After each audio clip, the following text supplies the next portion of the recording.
बाबा बाबा, ये देखो, मैं कल आपसे इसी स्कूल के बारे में बात कर रहा था। अरे जरा थम जा सीनू, ला दिखा। बहुत ही बड़ा स्कूल है ये। शहर को जो हाईवे वाली सड़क जाती है ना, उसी के किनारे पर बना है ये। देखो, सेंट मोनफोर्ट। कितना बढ़िया नाम है इस स्कूल का। बोलने में भी कितना अच्छा लगता है। लेकिन बिटुआ, इतने बड़े स्कूल की फीस भी तो बड़ी होगी ना। और फिर ये है भी कितना दूर। रोज रोज तुझे वहां छोड़ने कौन जाएगा? बाबा, मास्टर जी ने बताया है कि इस स्कूल में मेरा एडमिशन वो बिल्कुल मुफ्त में करवा देंगे और महीने की फीस भी बहुत कम करवा देंगे। अब रही बात आने जाने की, तो उसकी भी चिंता नहीं है, क्योंकि बाबा, इस स्कूल में पढ़ने वाले बच्चे वहां स्कूल में ही रहते हैं। बस जब ज्यादा दिन की छुट्टियां होती हैं तभी अपने घर आते हैं। हैं? पर बिटुआ, तू वहां अकेले कैसे रहेगा? रह लूंगा बाबा, और बहुत अच्छे से पढ़ाई भी करूंगा। बस आप इस स्कूल में एडमिशन करा दो मेरा, फिर देखना मैं कैसे लाट साहब बनकर लौटूंगा वहां से। हाँ। सीनू की छोटी सी आंखों में अपने भविष्य को लेकर कई सपने थे, और यही वजह थी कि वो अपने गांव से बाहर निकलकर इस बढ़िया स्कूल में पढ़ना चाहता था। अभी तक वो अपने गांव के ही सरकारी स्कूल में पढ़ रहा था। सीनू शुरू से ही पढ़ने में बहुत अच्छा था। वो दिमाग का बहुत ही तेज था। इसके अलावा सीनू खेलकूद में भी बहुत माहिर था। यही सब देखते हुए इस बड़े स्कूल में उसका एडमिशन बहुत आराम से हो गया, वो भी बहुत कम खर्च पर। सीनू की खुशी का तो कोई ठिकाना ही नहीं था। हालांकि ऐसा बहुत कुछ था जो फिलहाल इस नए स्कूल के बारे में वो नहीं जानता था। Okay class, please welcome your new classmate Seenu. Come on, clap for him. Class का रूम काफी बड़ा था, लेकिन फिर भी तालियों की गड़गड़ाहट में बिल्कुल भी दम नहीं था। और ऐसा इसलिए क्योंकि उस क्लास में ज्यादा बच्चे थे ही नहीं। सीनू के अलावा उस क्लास में सिर्फ 5 बच्चे थे जो उसके लिए तालियां बजा रहे थे। ये सब सीनू को अजीब तो लगा, लेकिन फिर भी वो चुपचाप जाकर अपनी सीट पर बैठ गया। क्लास खत्म होने के बाद उसने अपनी बगल वाली सीट पर बैठी लड़की से कहा, hello, I am Seenu. What is your name? Hello, my name is Pinky. Pinky, आज क्लास में इतने कम बच्चे क्यों आए हैं? इस क्लास में बस इतने ही स्टूडेंट्स हैं, और तुम्हें पता है बाकी क्लासेस में तो इतने भी नहीं हैं। अरे, पर ऐसा क्यों? ये स्कूल तो कितना अच्छा है, फिर यहाँ इतने कम बच्चे क्यों हैं? इसीलिए यहाँ का हॉस्टल भी पूरा खाली है। पर ऐसा क्यों है? तो इसका मतलब तुम्हें इस स्कूल के बारे में कुछ भी नहीं पता है? क्या नहीं पता है मुझे? प्लीज बताओ ना। सीनू, कुछ साल पहले तक यहाँ बहुत सारे बच्चे पढ़ते थे, यहाँ तक कि हॉस्टल में नए स्टूडेंट्स के लिए जगह तक नहीं थी। लेकिन फिर क्या हुआ? फिर अचानक कई स्टूडेंट गायब होने लगे। पुलिस भी आई थी यहाँ, लेकिन उन्हें भी वो बच्चे कहीं नहीं मिले।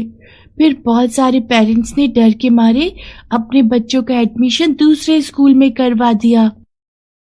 कमाल है, मास्टर जी ने तो इस बारे में बताया ही नहीं। अच्छा, एक बात बताओ पिंकी, अगर यहाँ पढ़ने में इतना ही खतरा है तो फिर तुम और ये बाकी के स्टूडेंट यहाँ क्यों पढ़ रहे हो? मैं तो यहाँ बस इसी हफ्ते के लिए हूँ। मेरे पापा नेक्स्ट वीक जैसे ही फॉरेन से लौटेंगे मुझे यहाँ से ले जाएंगे, और बाकी के स्टूडेंट्स का मुझे नहीं पता। देखो सीनू, मैं तो कहती हूँ तुम भी फॉरेन यहाँ से चले जाओ। हॉस्टल में एक फोन है, उससे अपने घर पर बात करो और सब कुछ बता दो। और हाँ, एक बात तो मैं तुम्हें बताना ही भूल गई थी। मैंने कल ही टीचर्स को बातें करते सुना था। वो बोल रही थी कि अगर स्टूडेंट्स ऐसे ही कम होते रहे तो बहुत जल्दी से स्कूल खुद ही बंद हो जाएगा। फिर तो तुम्हें यहाँ से जाना ही पड़ेगा। सीनू चाहकर भी इस सब के बारे में अपने बाबा को नहीं बता सकता था, क्योंकि अगर बच्चों के गायब होने की बात छोड़ दी जाए तो इसके अलावा उस स्कूल में कोई कमी नहीं थी, और सीनू वहां हर हाल में पढ़ना चाहता था। साथ ही वो स्कूल को बंद होने से भी बचाना चाहता था। हे, तुम वो नए स्टूडेंट हो ना, कहाँ जा रहे हो इस वक्त? मैम, वो मैं बस बाहर वॉक करने जाना चाहता हूँ। वो एक्चुअली मैं अपने घर पर भी ऐसा ही करता था सोने से पहले। नो, ये तुम्हारा घर नहीं है बच्चे। You should follow the rules, and specially उस ट्री की तरफ कभी मत जाना। ओके, वहां जाना किसी भी स्टूडेंट को अलाउ नहीं है। Now go and sleep. Seenu को मजबूर होकर अपने बेड पर जाना पड़ा, लेकिन उसकी आंखों से नींद जैसे गायब थी। उसे बार बार उस पेड़ का ही ख्याल आ रहा था जिसकी तरफ जाने के लिए हॉस्टल की वार्डन ने उसे मना किया था। और फिर अगले दिन मैम, पिंकी कहाँ है? आज वो क्लास में भी नहीं थी और वो अपने हॉस्टल में भी नहीं है।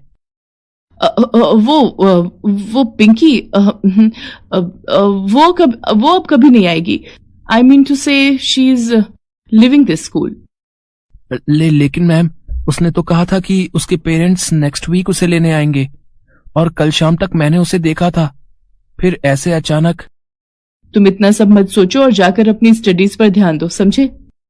पिंकी सीनू की अच्छी दोस्त बन गई थी और उसका इस तरह बिना उससे मिले चला जाना सीनू को अजीब लग रहा था। इसलिए उसने पिंकी के दूसरे दोस्तों से जाकर बात की और फिर उसे जो पता चला वो सुनते ही सीनू के होश उड़ गए। नहीं, टीचर झूठ बोल रही है। पिंकी अपने घर नहीं गई है, वो गायब हो गई है दूसरे स्टूडेंट्स की तरह। हाँ, कल शाम को खेलते हुए हमारी बॉल उस पेड़ के पास चली गई थी। पिंकी वहां बॉल लेने गई थी और उसके बाद से उसे किसी ने नहीं देखा। अब बात स्कूल को बचाने के साथ साथ पिंकी को बचाने की भी थी। वो चुपचाप वापस हॉस्टल आ गया। सीनू को तो कुछ करना ही था। वो चुपचाप वापस हॉस्टल आ गया और सारा दिन अपने कमरे से बाहर नहीं निकला। फिर अंधेरा होते ही वो सबकी नजरों से बचता हुआ उस पेड़ के पास जा पहुंचा जहां से पिंकी गायब हुई थी। कितना घना पेड़ है ये। इसके पीछे क्या है? कुछ दिख ही नहीं रहा। मुझे थोड़ा और आगे जाना चाहिए। उस पेड़ की शाखाएं बहुत लंबी और घनी थी, जिन्हें हटाते हुए सीनू आगे बढ़ता रहा और देखते ही देखते वो एक अलग ही जगह पहुंच गया। ये कैसी जगह है? और ये फर्श है? ये कैसा फर्श है? काला सफेद। पर मुझे इस सब से क्या? मुझे तो जल्दी से जल्दी पिंकी को ढूंढना चाहिए। हाँ, पिंकी, पिंकी, तुम कहाँ हो? पिंकी, देखो मैं तुम्हें लेने आया हूँ। पिंकी, कहाँ हो तुम? तो आज नया खिलाड़ी आया है, मजा आएगा, बहुत मजा आएगा। कौन है? कौन है यहाँ? सामने आओ। और मेरी फ्रेंड कहाँ है? पिंकी कहाँ है? यही तो है, तुम्हारे सामने। वो देखो, वो बेगम, वो तुम्हारी दोस्त पिंकी ही तो है। अब जाकर सीनू ने अपने आसपास ध्यान से देखा तो उसे समझ आया कि असल में वो एक बड़े से शतरंज पर खड़ा था और उसके ठीक सामने जो बेगम का पुतला था, असल में वो काफी हद तक पिंकी जैसा ही लग रहा था। पिंकी, ये क्या कर दिया तुमने इसके साथ? मैंने तो कुछ नहीं किया, ना इसके साथ और ना ही औरों के साथ। ये सब के सब तुम्हारी तरह ही यहां आए थे, और जो एक बार यहां आ जाता है उसे मेरे साथ ये शतरंज का खेल तो खेलना ही पड़ता है। लेकिन अफसोस, इन सब में से कोई भी मुझे हरा नहीं पाया और इसीलिए ये सब यहीं रह गए। मेरे पास। अब सीनू को सारी बात समझ में आ गई थी। असल में वो एक जादुई शतरंज था जिसे वहां जाने वाले हर बच्चे को चाहे न चाहे खेलना ही पड़ा, और हार जाने की स्थिति में सारे बच्चे उसी शतरंज के बेजान प्यादे बन गए। तो तुम्हारा मतलब है कि अब मुझे भी ये शतरंज का खेल खेलना पड़ेगा? समझदार हो, लेकिन इतने भी नहीं कि मुझे हरा सको। तो चलो, बिसात बीत चुकी है। लेकिन मेरी तरफ वजीर तो है ही नहीं। मैं बिना वजीर के कैसे खेलूंगा? ध्यान से देखो, अपनी तरफ के वजीर तुम ही हो। अगर जीते तो अपने साथ साथ इन सबको भी सही सलामत यहां से ले जा सकोगे, और अगर हारे तो जिंदगी भर मेरे शतरंज के वजीर बने रहोगे। सिर्फ इतने से काम नहीं चलेगा। तुम्हें वादा करना होगा कि अगर मैं इस खेल में जीता तो तुम ये जगह छोड़कर चले जाओगे और फिर कभी किसी बच्चे को अपना ये वाहियात खेल खेलने के लिए मजबूर नहीं करोगे। चलो ठीक है, पर पहले मुझसे जीत कर दिखाओ। सीनू के पास ये बहुत बड़ा और इकलौता मौका था जिसे वो किसी भी हाल में गंवा नहीं सकता था। उसने अपनी हर चाल बहुत ही ध्यान से चली और फिर काफी देर बाद अब क्या करोगे बच्चे? बस अकेले ही बचे हो। मेरी मानो तो हार मान ही लो। ऐसे कैसे? जब तक वजीर खेल में है तब तक खेल कभी भी पलट सकता है, इतना भी नहीं जानते? इतना कहकर सीनू ने एक ऐसी चाल चली जिससे बिसात का सारा खेल ही पलट गया और सामने का राजा औंधे मुंह गिर पड़ा। ऐसा होते ही वहां मौजूद सारे बेजान प्यादे जीते जागते बच्चों में बदल गए और वो जादुई शतरंज हवा के साथ गायब हो गया। सीनू, थैंक यू सीनू, तुमने हम सबको बचा लिया।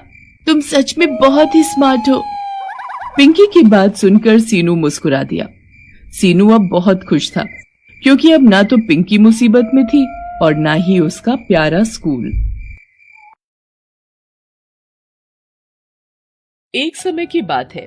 जनकपुर नाम के गांव में एक छोटा सा परिवार रहता था जिसमें पति पत्नी और उनके 2 बच्चे थे, जिसमें लड़की का नाम था अंकिता और लड़के का नाम अनिकेत था। उनका परिवार बहुत खुशी से मिलजुल कर अपना जीवन व्यतीत करता था, पर अचानक से ही पूरे देश में कोरोना नाम की बीमारी बहुत तेजी से फैल रही थी, जिसके कारण सभी देशों में लॉकडाउन कर दिया गया था, जिससे हम स्वस्थ रहे और इसी कारण बच्चों की स्कूलों की छुट्टियां हो गई थी, जिसे सुनकर अंकिता और अनिकेत बेहद खुश थे। अरे वाह, छुट्टियां! अब तो हम रोज लूडो खेलेंगे। हाँ, अब तो पढ़ाई की भी छुट्टी समझो, मजा आ गया। अब हम सारा दिन खेल सकेंगे। माँ, हम चाची के घर जाएं? वहाँ पर हम हैरी के साथ लूडो खेलेंगे। ठीक है बेटा, पर संभाल कर जाना और समय समय पर सैनिटाइज करते रहना। इसके बाद अंकिता और अनिकेत मुंह पर मास्क लगाकर चाची के घर पहुँचते हैं और वहाँ हैरी से मिलते हैं। वो उन्हें देखते ही हंसने लगता है। आ गए तुम लोग। तभी वहाँ हैरी की माँ आती है। अंकिता और अनिकेत से कहती है, अरे तुम लोग इतनी सुबह? हाँ चाची जी, स्कूल बंद हो गए हैं ना, इसीलिए सोचा हैरी के साथ लूडो खेलें। एक बात बताओ, तुम्हारी माँ तुम्हें एक छोटा सा लूडो भी नहीं ला सकती क्या? रोज रोज तुम यहाँ बेशर्म की तरह मुंह उठाकर चले आते हो। हम लोगों को कभी कुछ बीमारी लग गई तो? अपनी चाची का ये व्यवहार देख अंकिता और अनिकेत को बड़ी ठेस पहुंची और वो दोनों वहाँ से चले गए और वो दोनों अपनी मम्मी के सामने आकर रोने लगे और फिर उन्होंने अपनी माँ को सब बताया। तुम फिक्र मत करो मेरे बच्चों, मैं आज ही तुम्हारे पिताजी से कहकर अच्छा सा लूडो खरीद देती हूँ। शाम को उनके पिताजी लूडो लेने के लिए निकल तो जाते हैं, पर उन्हें काफी दुकानें ढूंढने के बाद भी कोई दुकान खुली नहीं मिलती और वो घर लौट आते हैं। माफ करना मेरे बच्चों, मैंने बहुत कोशिश की पर कोई भी खिलौनों की दुकान खुली ही नहीं थी। ये सुनकर अनिकेत बहुत ही उदास हो जाता है और अनिकेत को उदास देखकर अंकिता कहती है, अरे अनिकेत, हम लूडो खुद भी तो बना सकते हैं। आओ चलो, कार्डबोर्ड निकालो और वो हमारी आर्ट क्लास वाली मॉडलिंग क्ले भी लेकर आओ। दोनों भाई बहन अपने हाथों से कार्डबोर्ड काट कर उसे रंग देते हैं और मॉडलिंग क्ले से लूडो की गोटियां बना लेते हैं। तभी अंकिता पूछती है, पासे का कैसे करें? अरे मैं भी नदी किनारे से अच्छे वाला पासे जैसा पत्थर ढूंढ कर लाता हूँ। अनिकेत जब नदी किनारे पत्थर खोज रहा होता है, अचानक उसकी नजर किनारे पर पड़े एक जगमगाते डब्बे की तरफ जाती है। वो तुरंत खोदकर उस डिब्बे को बाहर निकालता है और डिब्बा खोलते ही उसकी नजर उस आलीशान और प्यारे से लूडो पर पड़ जाती है और साथ ही उस डिब्बे में उसे पाशा और गोटियां भी मिल जाती हैं। वो उस डिब्बे को घर ले जाता है और दोनों भाई बहन खुशी खुशी सारी गोटियां उस पर जमाने लगते हैं। तभी अचानक लूडो में से एक आवाज आती है, जादुई लूडो के खेल में आपका स्वागत है। जीतने वाले को मिलेगा इनाम और हारने वाले का उड़ेगा मजाक और बेईमानी करने वाले को मिलेगी सजा और आएगा सबको बड़ा मजा। दूसरी तरफ हैरी के दोस्त राघव के साथ लूडो में लगे 100 रुपए की शर्त हार जाता है। चल 50 रुपए निकाल। अरे भाई, लॉकडाउन चल रहा है, अभी कैश नहीं है, तो तुम मुझसे बाद में ले लेना। पर राघव गुस्से में आकर उसका लूडो छीन लेता है और वहाँ से चला जाता है। हैरी काफी दुखी हो जाता है और अगले दिन अंकिता और अनिकेत के घर पहुँचता है और उन्हें लूडो खेलने को कहता है और उन्हें राघव के बारे में बताता है और उससे पूछता है, क्या मैं तुम्हारे साथ खेल सकता हूँ? अंकिता और अनिकेत तुरंत हाँ कर देते हैं और फिर खेल शुरू हो जाता है। अंकिता के साथ खेलते हुए पहले गेम में हैरी हार जाता है और अंकिता के जीते ही लूडो में से एक सुंदर सी डॉल बाहर निकलती है और साथ ही उस लूडो में से एक मधुमक्खी बाहर निकलती है जो हैरी की नाक पर काट लेती है। अरे क्या है ये सब चीजें? इसमें से कैसे बाहर आ रही हैं? ये कोई आम लूडो नहीं है, ये एक जादुई लूडो है। तभी अचानक लूडो में से फिर आवाज आती है। जादुई लूडो के खेल में आपका स्वागत है। जीतने वाले को मिलेगा इनाम और हारने वाले का उड़ेगा मजाक, और बेईमानी करने वाले को मिलेगी सजा और आएगा सबको बड़ा मजा। हैरी समझ जाता है और ठान लेता है कि कैसे भी करके वो इस बार अनिकेत से जरूर जीतेगा। क्या पता लूडो उसे भी कुछ अच्छा सा गिफ्ट दे दे। अनिकेत और हैरी के बीच गेम स्टार्ट होता है और बीच गेम में अनिकेत का ध्यान हटता है। उसी समय हैरी धीरे से अपनी गोटी की जगह बदल देता है। गोटी की जगह बदलते ही लूडो में से एक आवाज आती है। तुमने बेईमानी की, इसलिए तुम्हें इसकी सजा मिलेगी। ये कहते ही लूडो में से काला धुआं निकलता है और हैरी के चेहरे पर पूरा काला रंग लग जाता है। ये देखकर अंकिता और अनिकेत जोर जोर से हंसने लगते हैं। ये सब देखकर हैरी जोर जोर से रोने लगता है। तुमने इनाम के लालच में बेईमानी की, इसीलिए तुम्हें ये सजा मिली है। तभी तो कहते हैं ज्यादा लालच अच्छा नहीं होता। हैरी ये सब सुनकर और गुस्से में आ जाता है और फिर हैरी और वंश के बीच में लड़ाई हो जाती है। लड़ाई इतनी अधिक बढ़ जाती है कि हैरी वंश को बहुत जोर से धक्का मार देता है, जिससे वंश गिर जाता है और उसके सिर में चोट लग जाती है। ये सब देखकर अंशु बहुत ज्यादा डर जाती है और जल्दी से जाकर अपनी मम्मी को बुला कर लाती है। मम्मी देखो देखो, हैरी और वंश की लड़ाई हो रही है और वंश को चोट भी लग गई है। मम्मी भागी भागी उन दोनों के पास पहुंचती है और कहती है, क्या हुआ है, यहाँ क्यों लड़ रहे हो?